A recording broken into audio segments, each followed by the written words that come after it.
Sure, we're starting out with David Rosenberg here from the University of Chicago, Gaps in Radiation Oncology Training, a scoping study of radiation oncology medical education literature.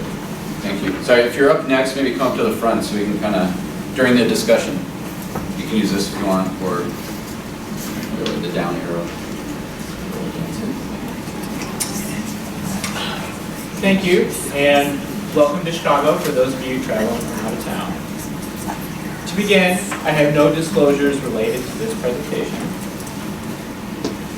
The successful practice of radiation oncology requires a variety of skills, knowledges, and aptitudes. Comprehensive educational curricula to teach these skill sets are lacking. Perhaps in response to these evolving educational needs, there's been increasing publication of peer-reviewed articles on radiation oncology medical education. For the purposes of this study, we define radiation oncology medical education scholarship as any peer-reviewed article about the training or continuing education of any healthcare worker involved in the delivery of radiation therapy. To date, there have been no systematic analyses of medical education scholarship in radiation oncology. Thus, the objective of our research was to map the current body of peer-reviewed radiation oncology medical education scholarship in order to identify curricular gaps and provide direction for future research. A scoping review using the methodologic framework of Arsky and O'Malley was designed to fit this purpose. Scoping studies are a recently developed approach to synthesizing existing research into a map for a particular field and differ from systematic reviews in focusing on completeness of survey rather than critical analysis of individual publications. After formalization of the scoping protocol, a predefined list of medical subject headings and generic search terms were used to query PubMed. Articles returned from this initial query were searched for unique search terms, and the process of querying for articles and collecting search terms was repeated iteratively until no further articles or terms were identified. In addition, in-press articles from radiation oncology and medical education journals, as well as relevant non-index sources were searched. Inclusion criteria were that articles were related to radiation oncology medical education scholarship and were published in English between January 1st, 1990 and January 19th, 2019. These dates were chosen as the beginning of the modern era of radiation therapy and the date of the literature search, respectively. Letters, comments, opinion articles, and articles of an editorial nature were excluded. All identified articles were then evaluated for inclusion by 2 independent reviewers. All disagreements regarding inclusion were discussed between the reviewers until unanimous agreement was reached. The included articles were then classified according to target learner, region of authorship, year of publication, whether published in an education-specific journal, and the impact factor of the journal for the year of publication. Overall, the iterative search protocol yielded 290 unique search terms and subject headings and identified 13,921 unique articles. After evaluation by the reviewers, 544 of these articles were found to be eligible for inclusion in this study.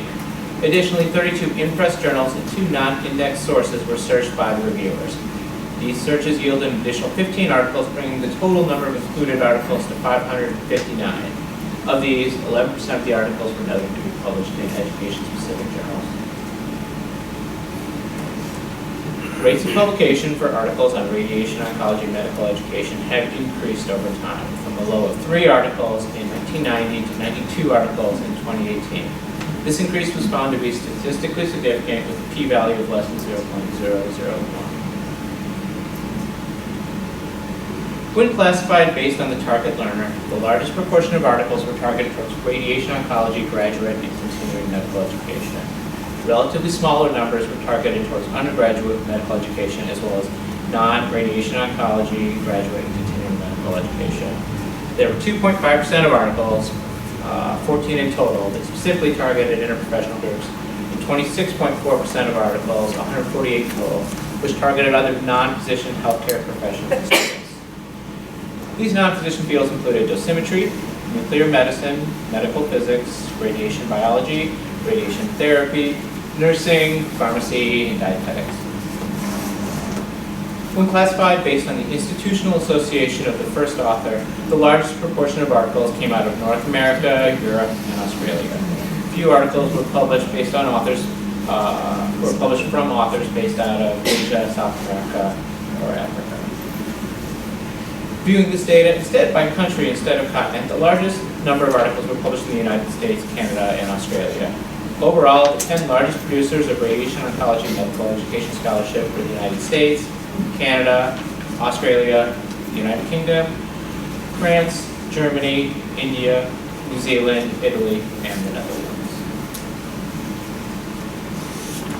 In order to evaluate journal impact factors, we classify journals as being either low, intermediate, or high impact factor. We find low impact factor journals as those journals with impact factors less than or equal to 2, and high impact journals as journals with impact factors greater than 5. At the time of analysis, journal impact factor data was available for 49.1% of articles that were collected. Most articles, 62.9%, were found to fall in the intermediate impact category. 28.7 and 9.6% of articles were found to fall into the low and high impact categories, respectively.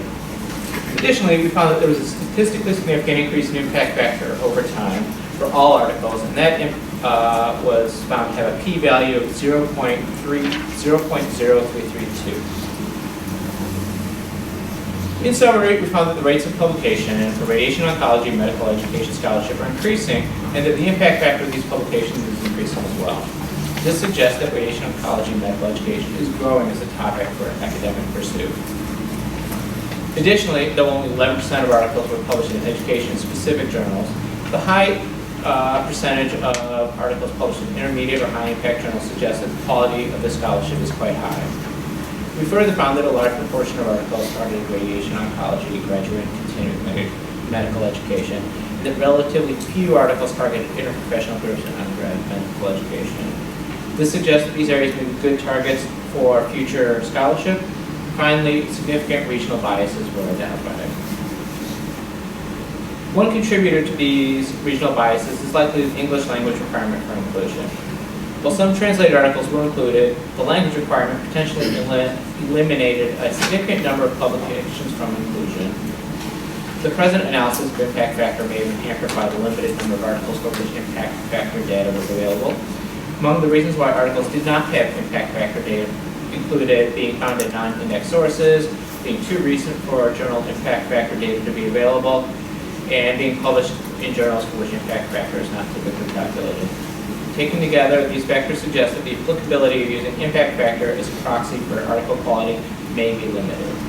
Finally, as with all literature searches, it is possible that other articles may have been missed. While every effort was made to make the search for articles as broad as possible, additional search terms and headings, and articles may have been overlooked.